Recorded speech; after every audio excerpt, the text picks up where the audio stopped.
Here's my school bus. Wow. More student artwork. I think this is for the biology department. Nice. Happy Teacher Appreciation Week. I got a green tea latte. I told them I didn't drink coffee and they had this and it's super tasty. I've never had it before. Hello, it's Doris with Aldi Books. Day 1 of May mid-month book bash. I am walking home from school and then I gotta get ready to go Shenzhen for the weekend. Staying at the Hilton on the water. Super excited, but we're leaving in like 35 minutes and I'm not home yet and I'm not packed. So we'll see how that works out for me, but it doesn't matter. It's Friday! Hooray! Oh my God, so precious.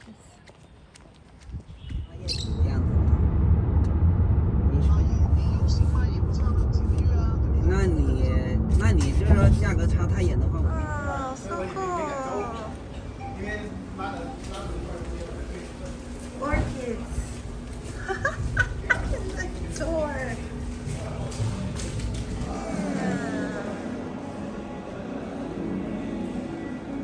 Oh, that's a bonsai tree. Cool. Nice. There's a nice view. And that's the bridge to Hong Kong. So Hong Kong's over there. Oh. Is there a fountain down there? Oh, so good. Thank you. Okay, quick little room tour. Here's the tea caddy. There's the closet suite. Oh, this is the little living area complete with our own orchid. So lovely. And a cute little tea set. And look at this tub. So nice. You can watch television there. So good. I like the cloud motif. So it was kind of resistant to go. So beautiful. So the flowers were left over. I asked if I could have them. They said sure. Wow. My boyfriend bought me flowers. So nice. Good morning, world. We've got gorgeous blooming trees down there. The birdies are singing. Ooh, birdies. No, is that a birdie or a butterfly? Is that a butterfly? Butterfly. Birdie. I don't know. Gorgeous, gorgeous. Can't wait to go explore. Mountain. Oh, there's a birdie. Mountains, the Hong Kong Bridge again. Oh, so cool. And then annoying construction site. Word. Yeah, I see you, dude. It's a little too early, man. This is good, but I have to say it doesn't measure up to the Grand Hyatt. Very impressive. Pop the other one. Yeah. Wow. A little congee for dessert. That's pretty cool. Oh, there's a big, look at that. Oh, pretty one.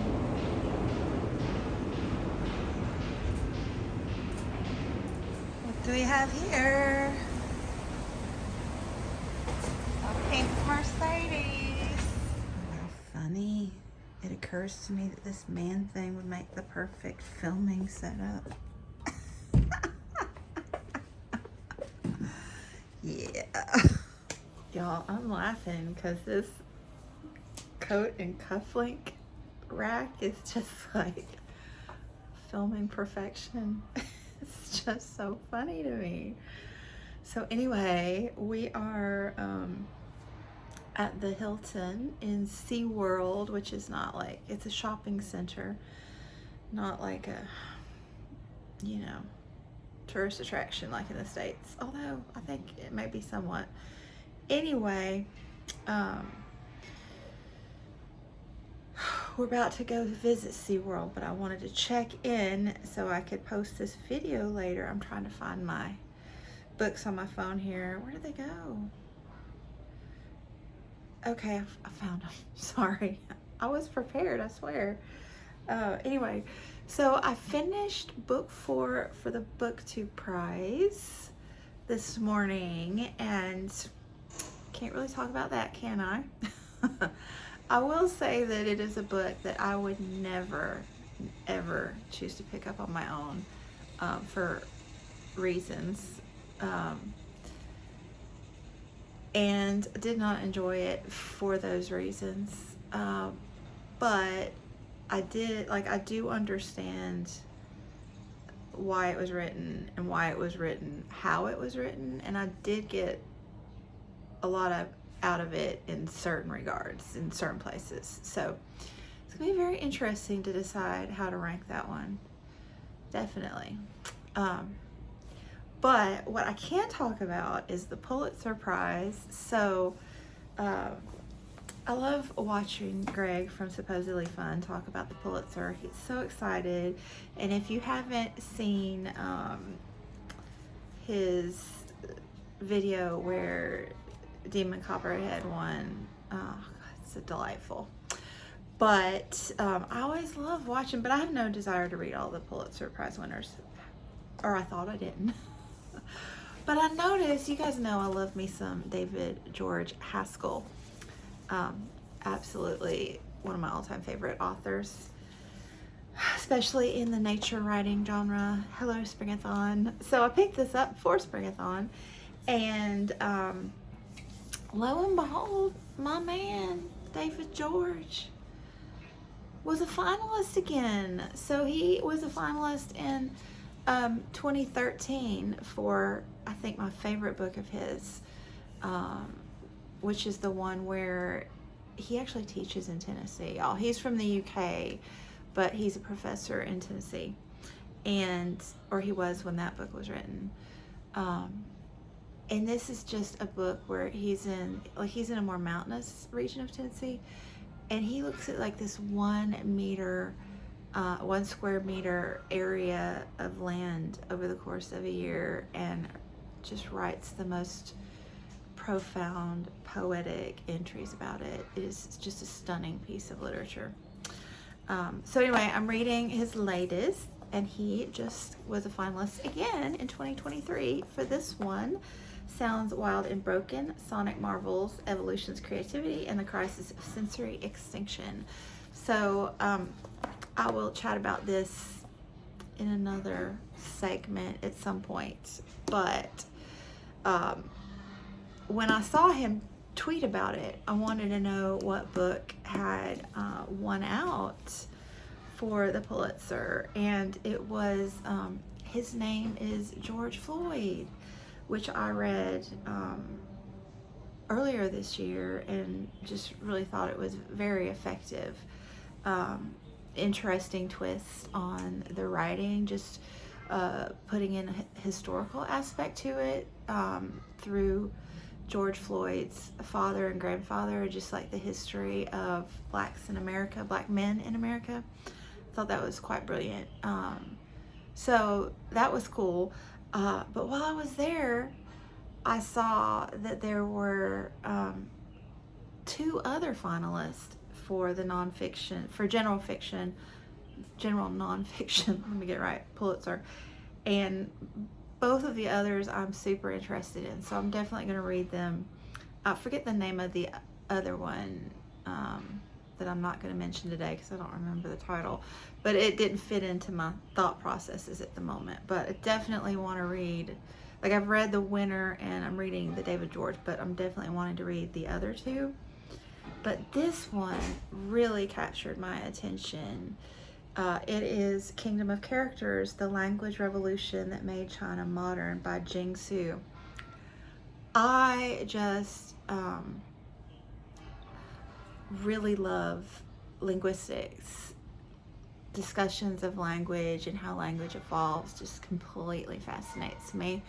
A degree in ELL, which is English Language Learners, and my favorite class when I was getting that degree was linguistics. I don't know why I don't read more linguistics books. I guess they don't pop up on my radar, but they do now. It's like in my mind. So I want to pick this one up soon, and it also pairs nicely with my focus for this year, which is books by Chinese authors or about China, because hello, here I am living in China, and this one is just like perfect. So while I was there, I thought, well, I wonder what the first general nonfiction Pulitzer was. So I started looking back, and there were several others. Like, I couldn't just look at the first one, of course not. I had to look at all of them. The general nonfiction started back in the 60s. I forget which year, but in the 60s. And one of those early ones was this one. Oopsie. Stillwell and the American Experience in China from 1911 to 45.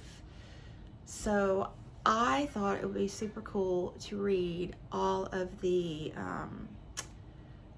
Pulitzers for general nonfiction based around China. So that one's a biography, but it's talking about, he's a foreign policy. And then this one, Chinaman, I believe, I just looked quickly, but I believe it's about 3 different individuals who immigrated from China, I'm assuming in different time periods, and how their life played out. They immigrated from China to the States, is what I mean to say there. I don't know if I did, but I did now. And then this is a more recent one that looks really good as well. Age of Ambition, Chasing Fortune, Truth, and Faith in the New China. And this one, I think, is more about the pressure between, the word's not coming to me, but between capitalism and communism in China right now and how that's playing out. So I'm excited. I'm really excited to read these.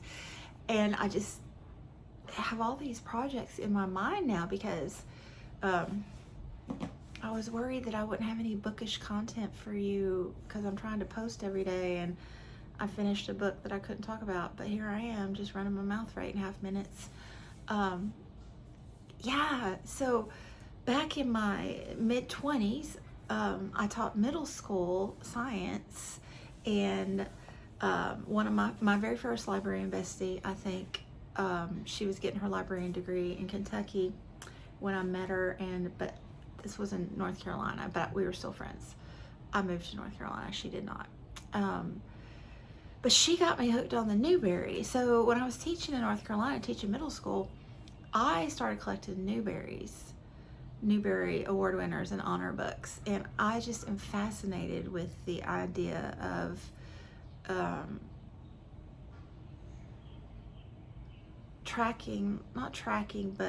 analyzing cultural norms, I guess, based on book prizes. Like, what is the mindset and what's going on in America in any particular year based on the book prizes. So the Newbery is fascinating. It's a really old prize, and a lot of the earlier books are quite awkward, let's just say, in their content or the way the content's presented.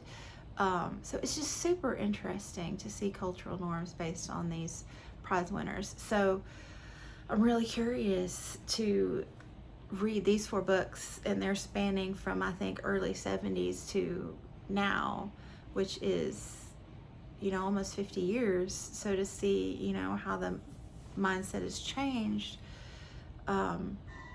evolved in the world in America over that time period. It's just so cool to think about. Anyway, I gotta go shopping, I think.